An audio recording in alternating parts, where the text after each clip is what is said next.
Namaste Saraswati Devi Guruvani Charanam Sasindhuvadi Paskati Sutarani Om Agyanatiminandasya Janantana Salakaya Chaksusaviritan Jena Tasmai Srivrindavan Namaha Sri Chaitanya Manabhishtam Stapitam Jena Bhutale Sayam Katadamayam Yadati Sapanantikam Once Dr. Chubis Jana Kripas Vedita Kitanam Bhagavati Om Vaishnava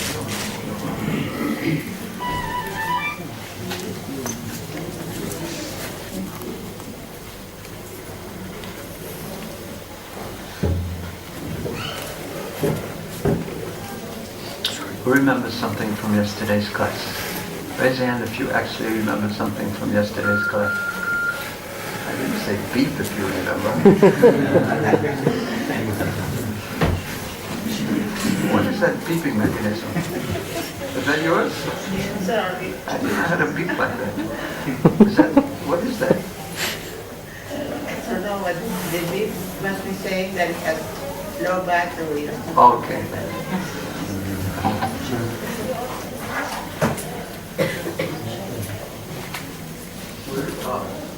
I was about to ask, where is Bhubaneswar? But I already know. Bhubaneswar is in Orissa. In the city of They're so intelligent. How did you get so effulgent today? How did you get so effulgent today? I mean, it's the lungs. Can you please hold up your right and left hands again? No, like, hi, so you can see those gloves. Those are like the best gloves.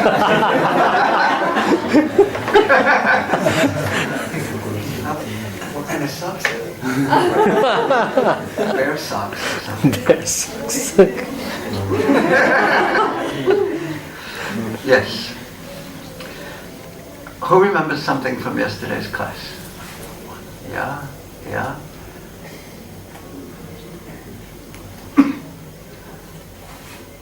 Do you remember anything? Remember what book? Yes. Krishna book. And at the beginning of this chapter that we were reading, Aristasura came. And then immediately what happened after that? Then what happened? Then Narada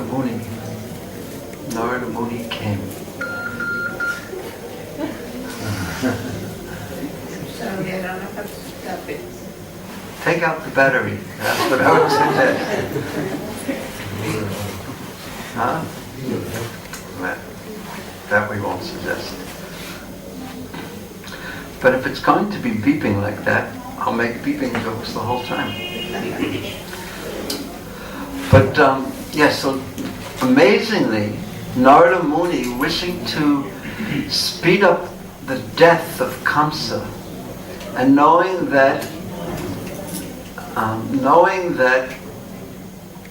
Krishna's Vrindavan pastimes had reached their end, basically with the killing of Aristasura, who was basically the end of Krishna's Vrindavan pastimes, even though two more demons were yet to be killed. One was Aristasura's friend, whose name was Keshi, and then one last demon that actually Jiva Goswami says was killed early in the pastime, and his name was, the last demon, Bhyomasura.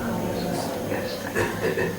But that will be in the next chapter. So Kamsa Narada Muni tells Kamsa that you've been cheated by Vasudeva.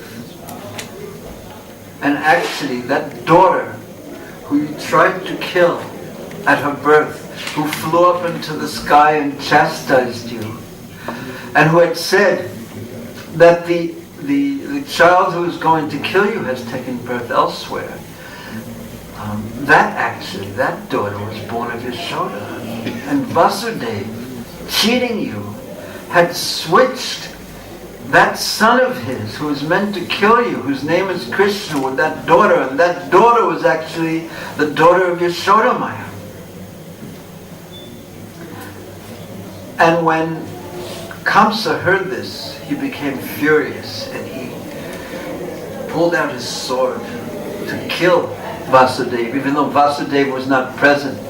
Narada Muni stopped him, saying, if you kill Vasudeva, then that child is going to know about it. And Nanda Maharaj will push him out of sight, and he will be hiding, and you will never find him until he comes to kill you. And anyway, it is not Vasudeva who will kill you, it is Krishna. Then Narada Muni, after having finished his business of stirring things up and moving the pastime along, he left. But he left, and in the next chapter, he's going to come again. But this time, in the next chapter, he's going to talk to Krishna and tell him, now it is the time for you to leave Vrindavan. But that is in the next chapter. Now, after Kamsa hears from Narada how he's been cheated by Vasudeva, he puts Vasudeva in prison. And then he begins his plot, his plan to have Krishna killed directly. And we read about the wrestling. He organized the wrestlers to come. Who knows the name of one of the wrestlers? Shanura, Toshal, any others? Shala, Toshala, yes. I think those are the four. Kuta, yes. Very good.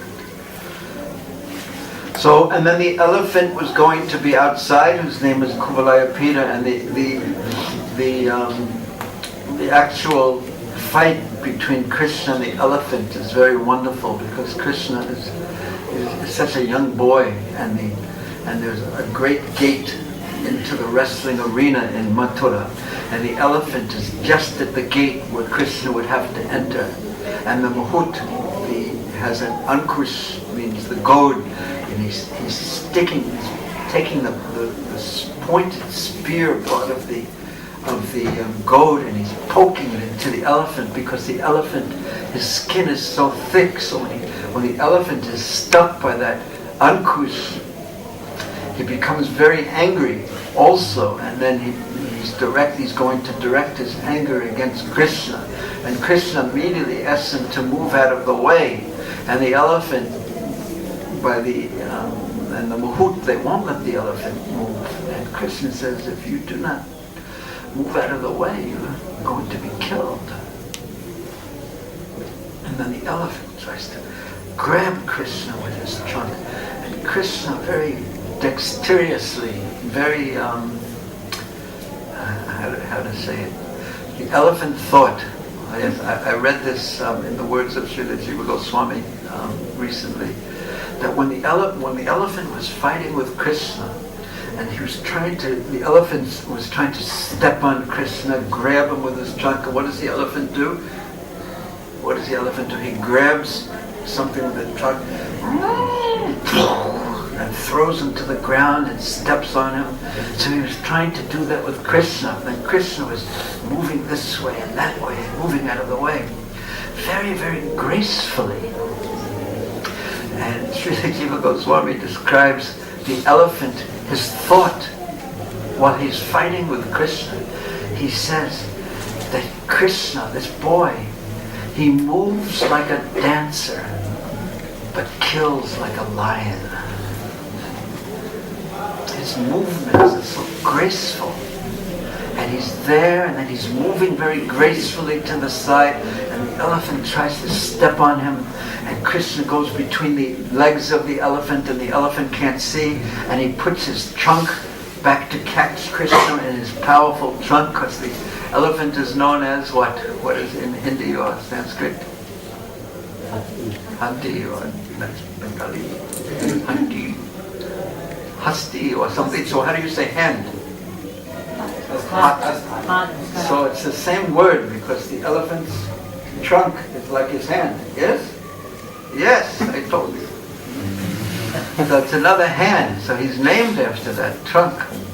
And his power is in his eyes are weak, so he can't find Krishna. And his power is in his sense of hearing and his sense of smell. So he's searching for Krishna. And Krishna moves to the ground, and like he falls down, and the elephant tries to stab him with his tusk. And Krishna gracefully just rolls out of the way. And the tusk gets stuck in the ground, and Krishna then jumps on the elephant. And then the tusk is in the ground, and it's stuck, and he throws the elephant off, and pulls out the tusk. And then he did that with Aristasura too. He took the tusk. He killed him like that. That was the elephant. And then he pulled out one tusk. Tusks are so valuable. He pulled out another tusk, and he was. Does anyone know what season this all occurred in? I just read it recently. It was in the month of Magh. That's next month, in the Chaturdasi. I think it must be coming to the Amavasya, the waning moon of the Chaturdasi. That's when they were planning on doing the Dhanurjagya, the bow sacrifice. And then on that day, Kamsa was killed. So then they took. So Krishna took out one tusk, and there was some of the blood of the elephant was decorating him, and some perspiration from the fight. He put it on his shoulder, the tusk. Balaram took the other tusk and put it on his shoulder. And in that way, they walked into the wrestling arena. So, because they had been decorated, they were wearing nice new cloth, because they took the washerman's cloth, and the weaver had fitted perfectly for them, and Kubja had decorated them so beautifully, and their beautiful flower garlands, and the tusks of their elephant on their shoulders, and they just walked into the wrestling arena and confronted Kamsa, and all the people saw them, so interestingly, and it's something that we all experience. All the people in the wrestling arena, including Kamsa and the wrestlers, they saw Krishna, not exactly as Krishna was, although one couldn't say that they didn't see him as he was, because he's all these things, but they saw him according to what? Their own mentality. And we ourselves, at least I experience this all the time. And if I'm in a really good mood, everything is wonderful. And then if I'm in a bad mood, everything is terrible.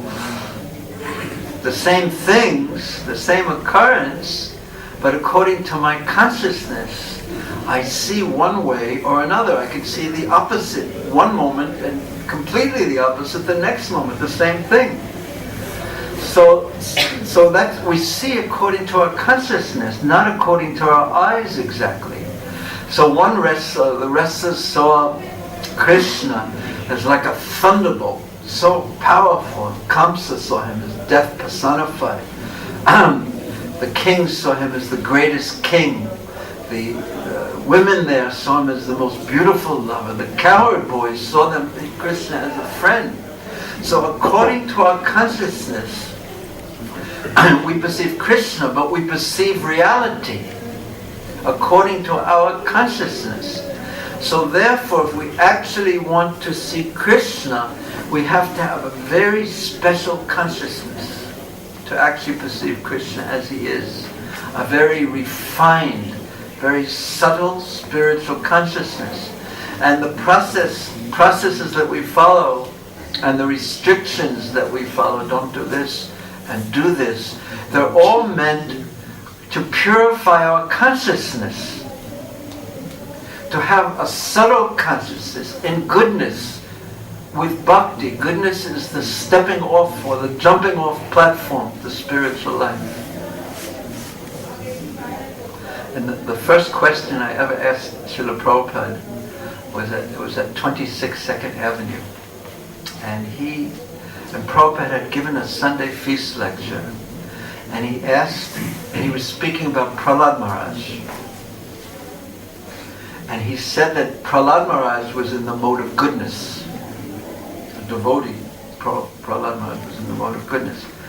And I already heard the philosophy for 2 months. I had heard Rupananda Prabhupada at the university speaking. So I already knew everything. So when I heard Prabhupada say that, after he asked any questions, and I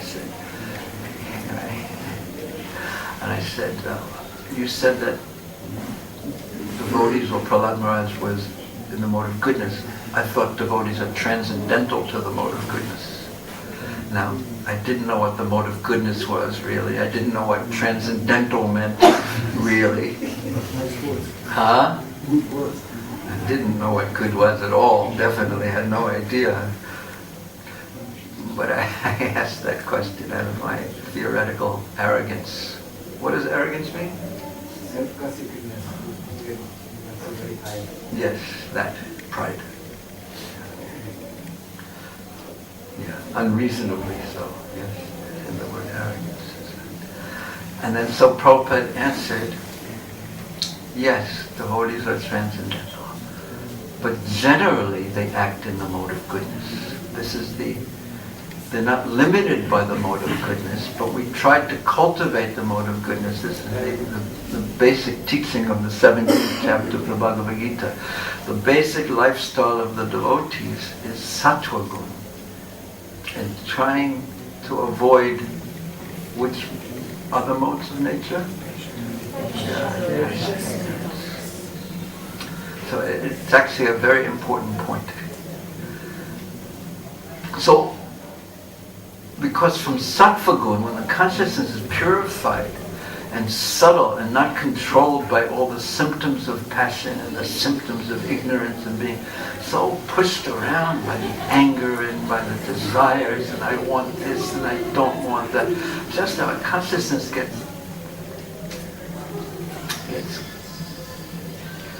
if it was in Australia and India, it's like getting hit by a cricket bat all the time.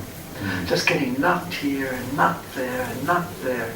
That's what happens so we want to cultivate sattva goodness.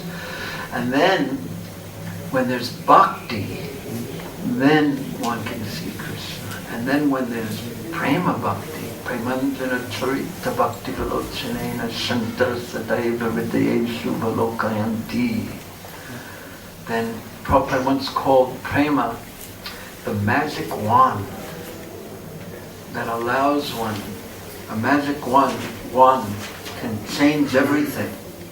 So Prem changes our vision. Prema Bhakti changes our vision to such a degree that one who has Prema Bhakti can see Krishna every moment.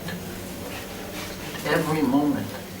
Krishna cannot run from his sight because his consciousness is so much absorbed in thoughts of Krishna with such love. And then when one has love for Krishna in the same mood as the Brijbasis, then actually one can control Krishna. Atmano,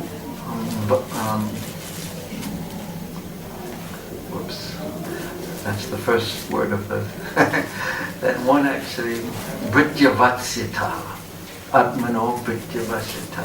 Krishna wants, he exhibits his childhood pastime so that to tell everyone that I can actually be controlled by my devotees, the devotion of my devotees.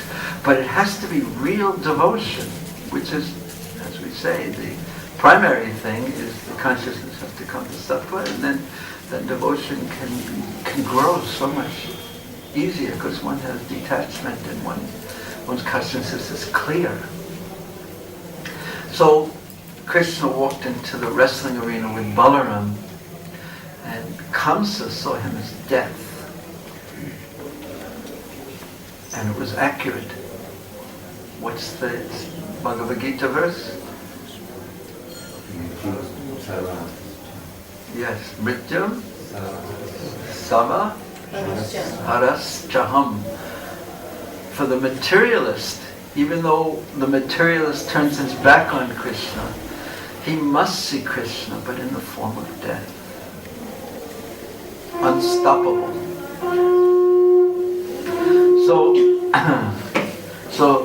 So this was Kamsa's plan, and he's going to move on with his plan. And now Srila Prabhupada in the Krishna book is going to describe something about the Dana Yajna. Krishna also advised his friends to arrange to worship Lord Shiva by offering animal sacrifices, goats, and performing the sacrifice called the Dana Yajna, and the sacrifice performed on the 14th day of the moon known as Taturdasi. This date falls 3 days after Ekadasi, and it is set aside for the worship of Lord Shiva. One of the plenary portions, what does plenary mean? Prabhupada uses that word a lot, plenary portion. What does plenary mean? Well, complete. Like if you say there's a plenary session meeting, it means a complete, all the committee members will be there, complete. One of the plenary portions of Lord Shiva is called Kala Bhairav. This form of Lord Shiva is worshipped by demons who offer animals killed before him. The process is still current in India in a place called Dham, where demons offer animal sacrifice to the deity of Kala Bhairav. Kamsa belonged to this demoniac group. He was also an expert diplomat, and so he quickly arranged for his demon friends to kill Krishna and Balaram. So he set about his plans. So he first made the first part of his plans, and now the big question is, the elephant would be there, the wrestlers would be there, and ultimately Kamsa himself will be there to kill Krishna.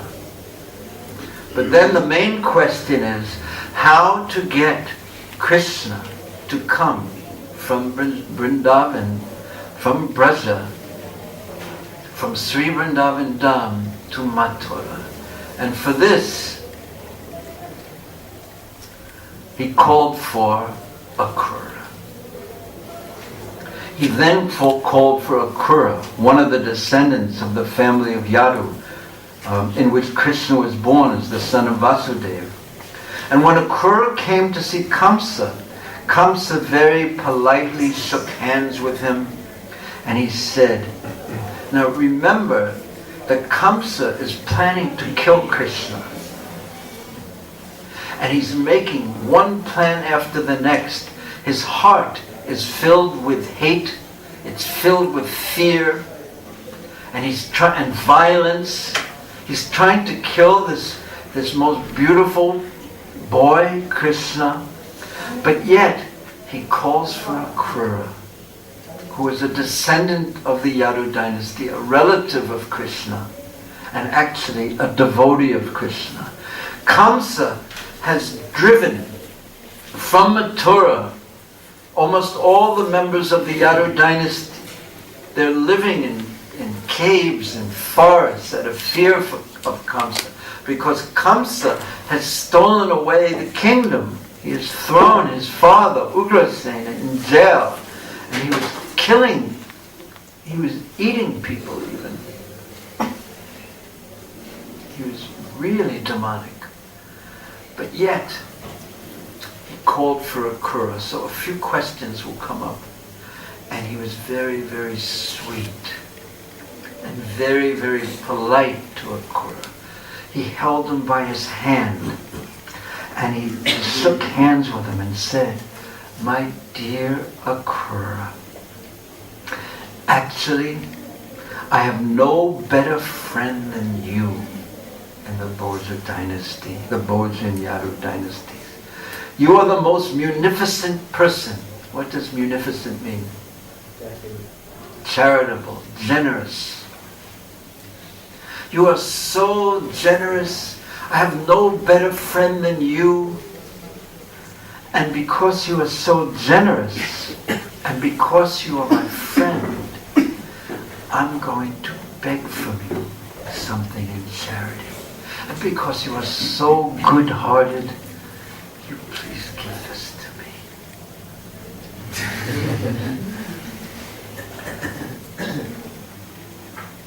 And then he says something very interesting. Listen to this. actually, and this is Kamsa speaking, who was huge and powerful. He was ferocious. Actually, he said, I have taken shelter of you, exactly as King Indra takes shelter of Lord Vishnu. Now, what's interesting about that statement, about the analogy there? I have taken shelter of you exactly as Indra takes shelter of Vishnu. Yes. So what's interesting about that? Huh? Who knows everything? Kamsa knows everything. Okay, first of all, what's the pastime in which Indra takes shelter of Vishnu? Bali Maharaj. Yeah, when Bali Maharaj is captured, the kingdom of Indra, so Lord, who is the Vishnu form that comes? Lord Vamandev. So by Vamandev's mercy, then the kingdom is restored to Indra. So Indra takes shelter of Vishnu. So I am taking shelter of you just as Indra takes shelter of Vishnu. So who is more powerful? Kamsa or Akrura?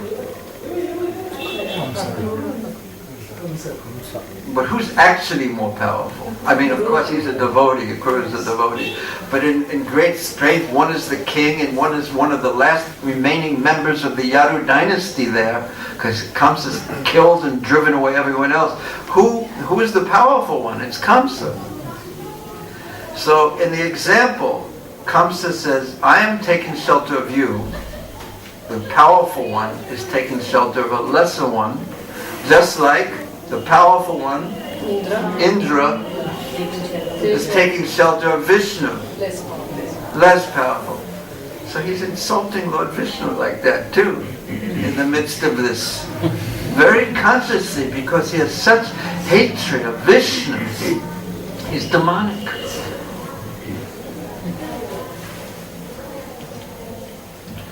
I request you, and here's his request, to go immediately to Vrindavan and find the two boys whose names are Krishna and Balaram.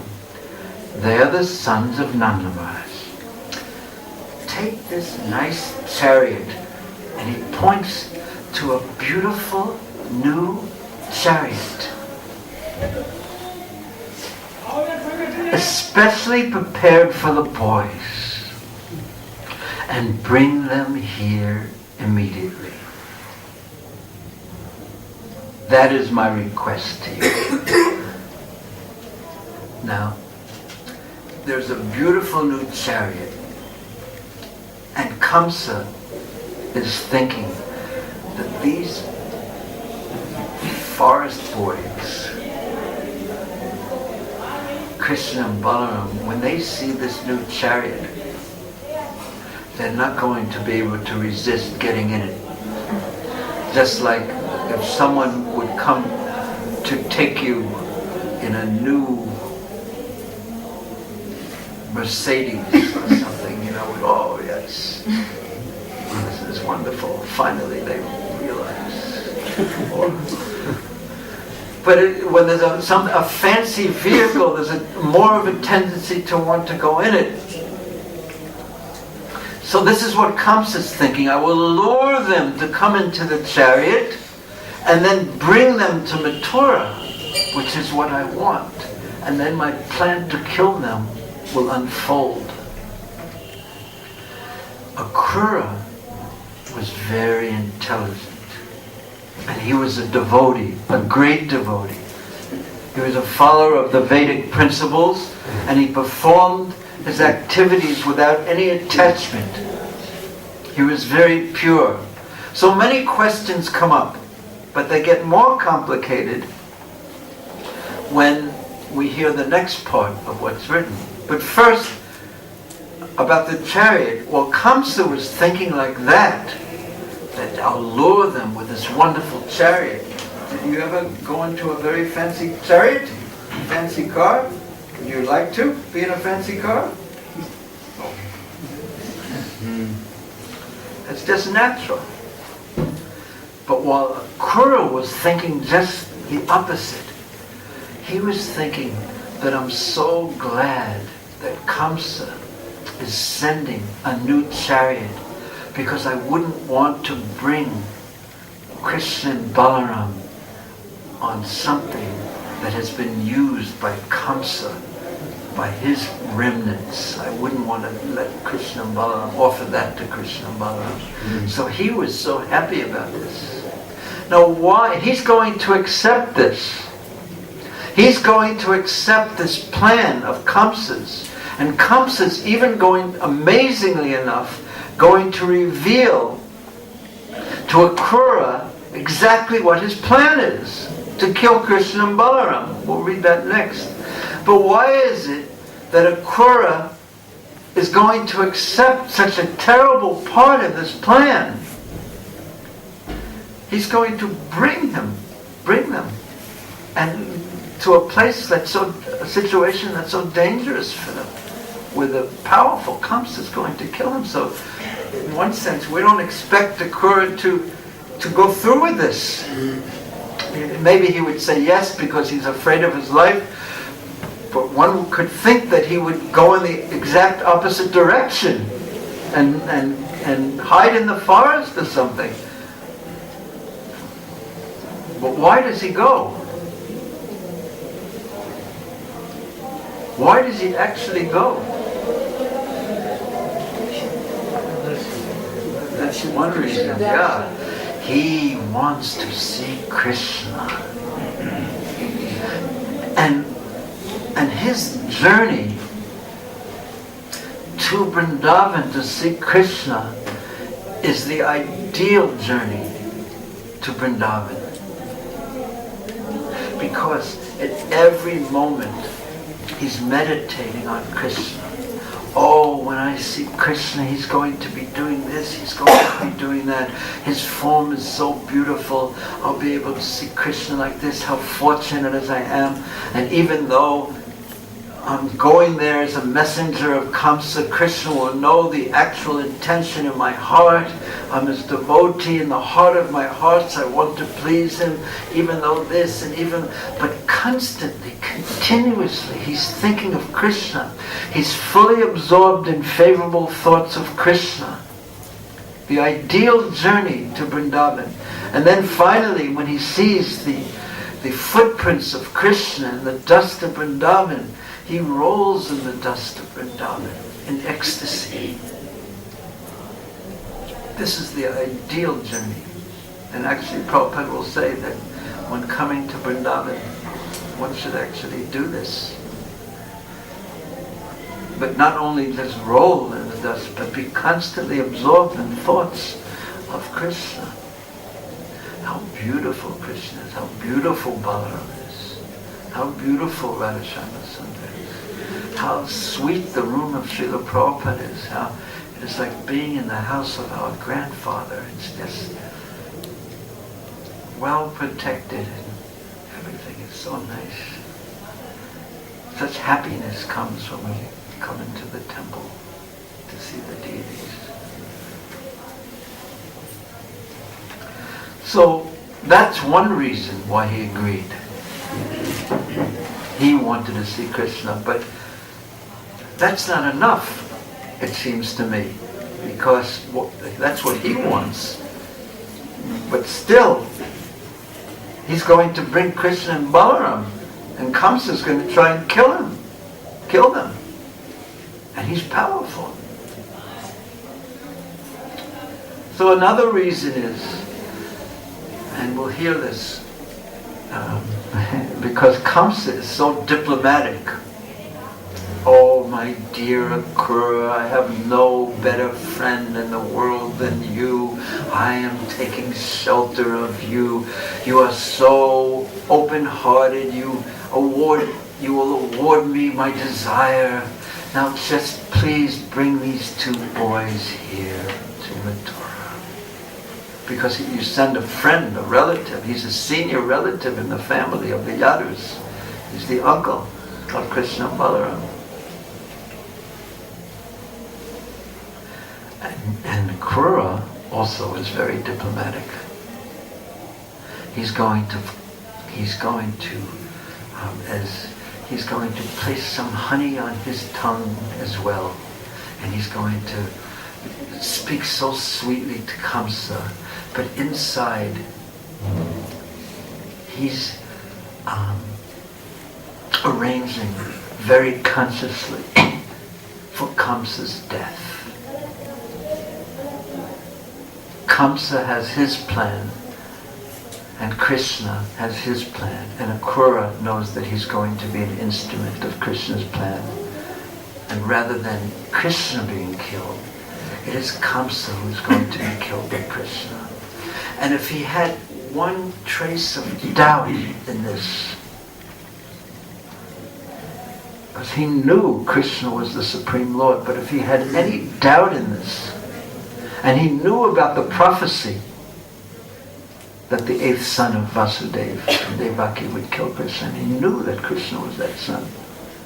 But if he had any doubt, when they stopped in Akrura on the way back, Krishna, Balaram, and Akrura, and when Akrura saw in the Yamuna, while he was bathing, he saw Krishna in his Vishnu form, and Baladev, Balaram, in his form of Ananda Shesha, and he saw the universe all there. If he had any doubt who was going to be killed, that doubt was completely removed. So his consciousness was pure. Otherwise, how could he see Krishna in such a devotional way unless he had pure consciousness?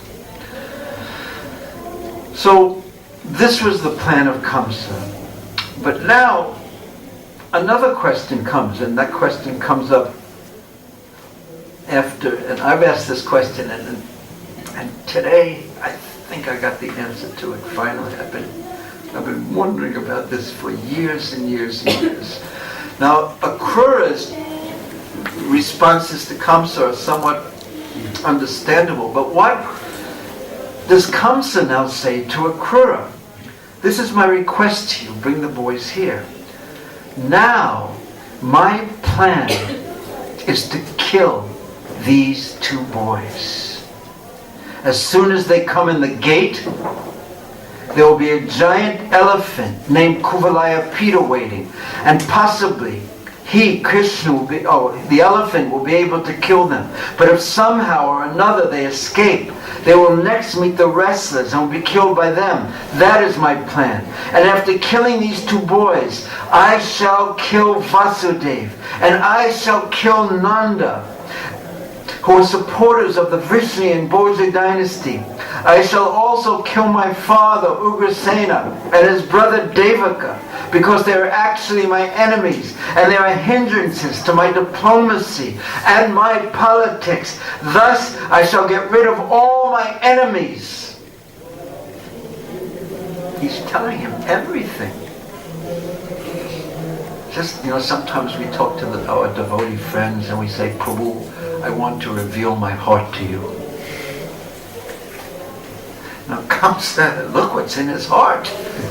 He's like killing everyone. I mean, it's quite extreme.